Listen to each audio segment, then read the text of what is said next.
Hello, Bookworms. Welcome to the Weekend Readers Book Club. Thank you for joining us. In this episode, we're discussing the novel first released in 1987, entitled Madame Doubtfire by Anne Fine. Now, if this title does seem familiar, it's because this book, Madame Doubtfire, was the pretense used for the Robin Williams movie Mrs. Doubtfire. Now, this story is based around the main character, which is Daniel, his 3 children, Linda, Christopher, and Natalie, and his ex-wife, Miranda. You see, Daniel and Miranda share 3 kids together, but they have separated, which means that they're trying to navigate their own areas in relation to, say, co-parenting. On the off chance Daniel finds out that Miranda is going to get a housekeeper, and with his hours to see the kids already reduced, Daniel decides to use his acting chops to good use and turns himself into Madame Doubtfire so he can spend more time with the children as their in-house nanny. Then you get the rest of the story where the children realise that Madame Doubtfire is Daniel, but will the ex-wife Miranda ever find out? I'm going to combine what's good and bad with this book together.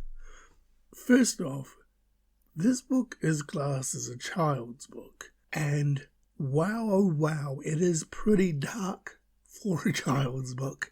Especially the mannerisms that are described between Daniel and Miranda and Daniel on both ends of the spectrum, because they're both very bitter, per se, in relation to the relationship breaking down and now not having full-time care of their kids, because they're going through that transition phase of being, one big happy family to now being 2 individuals separate, and they can't seem to get on the same page, and it makes for their relationship to be very, very dark in relation to the expressions that Daniel uses to describe his ex-wife, and even the way Miranda describes her ex-husband Daniel. I was taken back by that, going, wow, that's a lot for a children's book. Now, what I liked about it was the way in which I interpreted the Daniel character.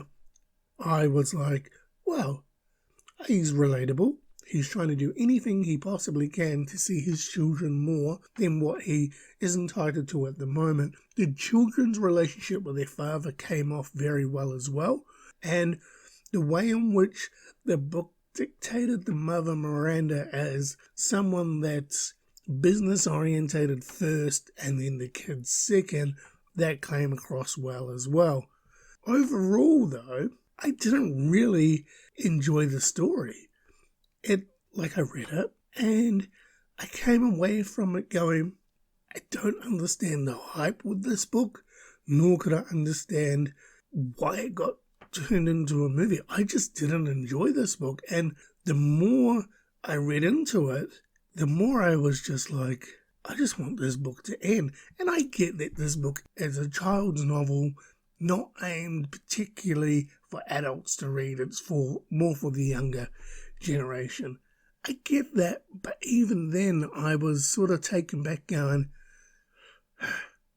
it's a bit dark, it's a bit boring. I enjoy aspects of it, but overall the story is just like, even the ending's like, we go from having, and again, I'm not going to try and spoil the ending for anybody, because, again, there are people that may not have read Madame Doubtfire and wish to go and read it. But the ending, so the last maybe 2 chapters, it goes from 0 to 100. Something happens, it's like craziness. And then all of a sudden, it's like, okay, we're back to 0 again in a matter of chapters.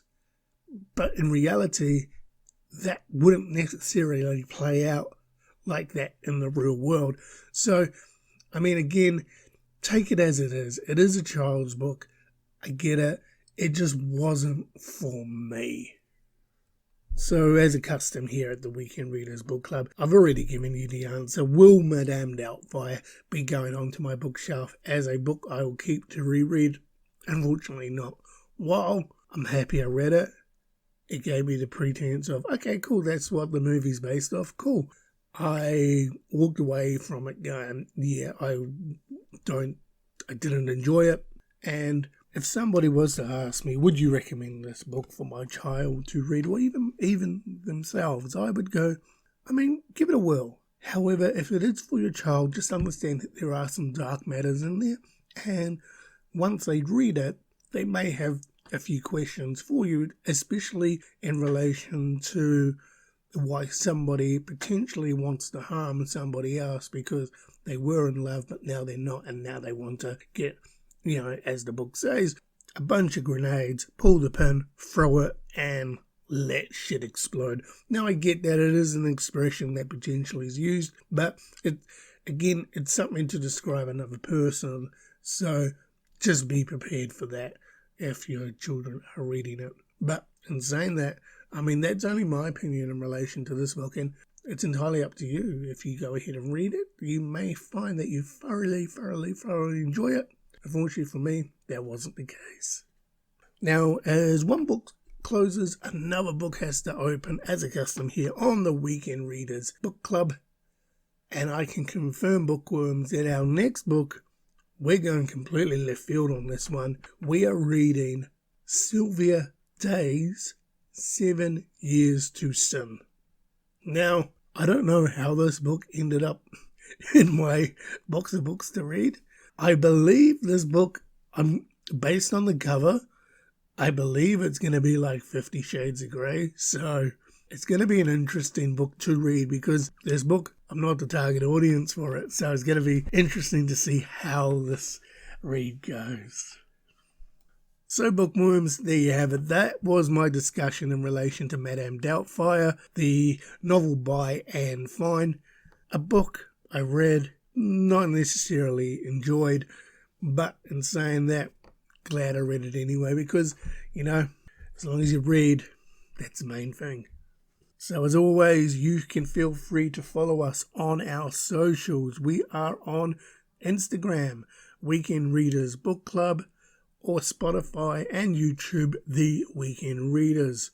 Until next time, thank you again for joining us, and Bookworms, happy reading.